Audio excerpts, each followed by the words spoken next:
میرے محبوب کریم صلی اللہ علیہ وسلم کی زندگی میں نفاست ہے. حضور نے لوگوں کو شرمندہ کرنا پسند نہیں کیا. ایک شخص حضور کے گھر میں مہمان آیا رات کے وقت میں. اس نے کہا میں نبی پاک صلی اللہ علیہ وسلم کے آپ نے سنا ہوا ہے کہ اتنا زیادہ گھر کے اندر گنجائش نہیں تھی رہنے کی. حضور کئی دفعہ مسجد میں ٹھہراتے تھے یا مہمانوں کو صحابہ میں بانٹ دیتے تھے. وہ کہنے لگا میں نے آپ کے گھر میں ہی قیام کرنا ہے. فرمایا ٹھیک ہے آ جاؤ. صحابہ کہتے ہیں جتنا بھی 4-5 بکریوں کا دودھ سارے اہل خانہ استعمال کرتے تھے، محبوب کا سارا گھرانہ وہ سارا کٹھا ہی اکیلا ہی دودھ پی گیا. سارا جتنا کھانا تھا اکیلا ہی کھا گیا. رات کو اسے چارپائی پہ سلایا گیا تو کھا اتنا چکا تھا کہ اس کا پیشاب حضور کے بستر پر ہی نکل گیا. وہ جب آلودہ ہوا تو شرمندہ ہوا، اٹھ کے بھاگ گیا. کسی نے دیکھ لیا تو کیا بنے گا. کہتا ہے میں جب کنویں پہ گیا، جا کے میں نے غسل کیا، کپڑے دھوئے تو خیال آیا میری تو سونے کی انگوٹھی رہ گئی ہے وہاں. اب طبیعت اجازت نہیں دیتی تھی کہ وہاں لوگ کٹھے ہو گئے ہوں گے. یہاں نماز کے دوران اگر کسی کا موبائل بج جائے نا تو پکے نمازی، ناراض تو نہیں ہو جائیں گے آپ لوگ، جو زیادہ پکے نمازی پکے ان سے نہیں معافی ملتی. وہ جو کچا پکا ہے بیچارہ وہ شاید کسی وقت معافی دے دے، پکے نمازی نہیں معافی دیتے. کہتے تیرا بج کیسے گیا، تو نے سمجھا ہی نہیں. مجھے ایک شخص نے نا ویڈیو دکھائی، کہنے لگا جی تسی بڑی وکالت کر دیا مولویاں دا حال ویکھو. میں ڈر رہا تھا، میں نے کہا پتہ نہیں اب کیا نکلے گا. کہتے میں نے خود ریکارڈ کی ہے. تو میں نے کہا دکھاؤ. ویڈیو میں یہ تھا کہ نماز امام صاحب نے مکمل کی ہے تو دعا کے ہاتھ پھیرے ہی ہیں انہوں نے، تو وہ موبائل لے کے جا رہے ہیں بار بار ٹوٹیوں کے پاس جا کے فون سننا شروع کر دیا. کہنے لگا جی یہ مولویوں کا حال ہے، نماز مکمل نہیں ہوئی فون کان کے ساتھ، تو دوسرے کیسے باز آئیں گے. میں نے کہا یہ تو بہت جرم کیا اس نے، تو اس کا پھر کیا اشر کیا آپ لوگوں نے. کہتے نہیں آپ کو دکھانے لو. میں نے کہا پاگل آدمی، اس کے گھر سے بھی فون آ سکتا ہے. کہنے لگا نہیں گھر تو مسجد میں ہی ہے، وہاں سے کیسے فون آئے گا. تو میں نے کہا اصل میں تجھے پتہ نہیں، ہو سکتا ہے اس کی بہن نے فون کیا ہو کہ خامن نے 2 تھپڑ مار کے باہر نکال دی ہے. تو وہ ایسا وقت ہوتا ہے جب کھڑا نہیں ہوا جاتا، بات سننی پڑتی. یار معافی نہیں دیتے، ایک ایک جملے پر ایک ایک حرف پر لوگ اعتراض کریں گے، ایک ایک حرف پر کوئی گنجائش ہی نہیں. حضرت سیدنا انس بن مالک رضی اللہ تعالیٰ عنہ فرماتے ہیں ایک صحابی اپنے غلام کو مار رہے تھے تو نبی پاک پہنچ گئے. حضور نے فرمایا اسے معاف کر. اس نے کہا کتنی بار. ایک جملہ نبی پاک نے کہا تو حضرت انس کہتے ہیں میرے وجود کے رونگٹے کھڑے ہو گئے. اسے معافی دے دے. حضور کتنی بار. تو میرے نبی پاک نے فرمایا جتنی بار اللہ تجھے معافی دیتا ہے دے نا اتنی بار. وہ اگر تجھے بات بات پہ پکڑے تو تیرا کیا اثر کرے. سوچنا. اور رب زیادہ قادر ہے تجھ پر. ہم شرمندہ کرتے ہیں لوگوں چھوٹی چھوٹی باتوں پر، چھوٹی چھوٹی باتوں پر ہم احساس نہیں کرتے. احساس کی دولت حسن ہے زندگی میں. اور میرے رسول کا کمال یہ ہے کہ دنیا میں آج جتنا بھی احساس ہے یہ سارا میرے نبی کا دیا ہوا ہے. احساس جتنا بھی اس وقت ہے یہ سارا میرے رسول کا عطا کرتا ہے.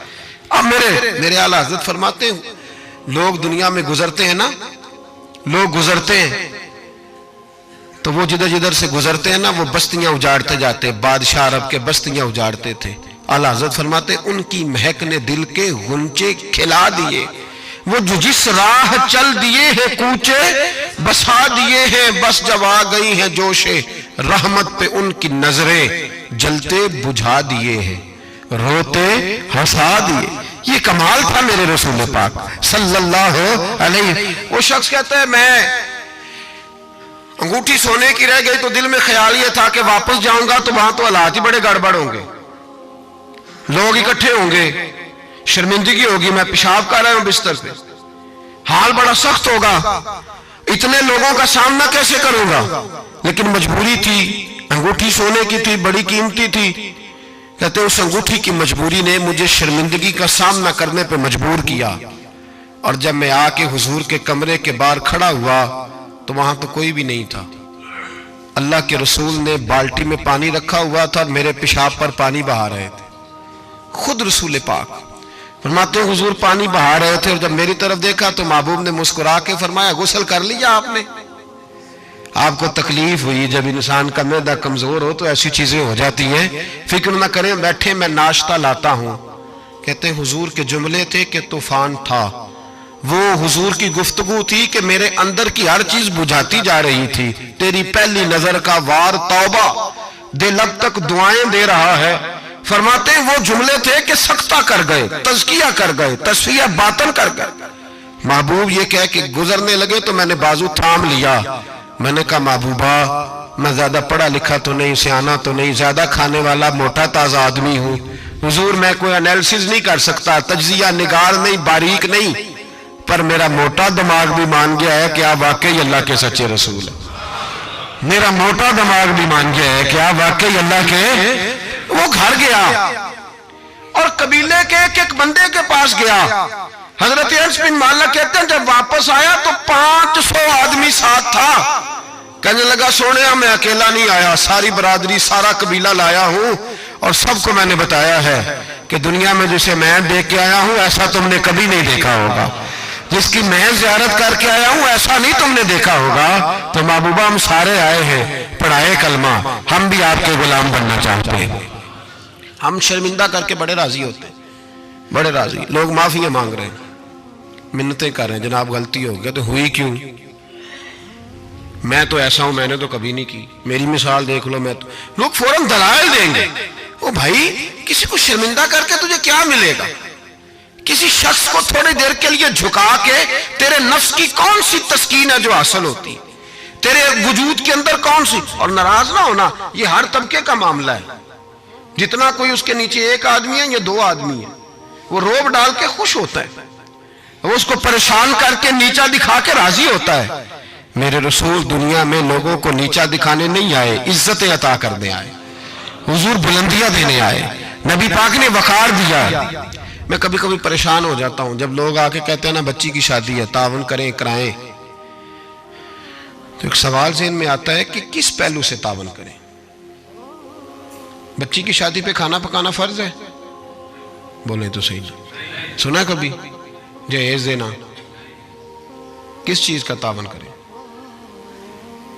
بتائیں؟ کرنا چاہیے۔ میں اپنی بساط بھر دوستوں کی توجہ دلاتا ہوں کہ یار یہ ضروری ہے، اس کے ساتھ تعاون کریں، لیکن سوال میرا یہ ہے کہ اس میں فرض کون سی شے ہے؟ وری دینا فرض ہے، زیور ڈالنا کس بات کی؟ تعاون کس بات کا کرائیں؟ اگر کوئی ہم سے اس کا شرعی تقاضا پوچھے تو کیا جواب دیں اس کو؟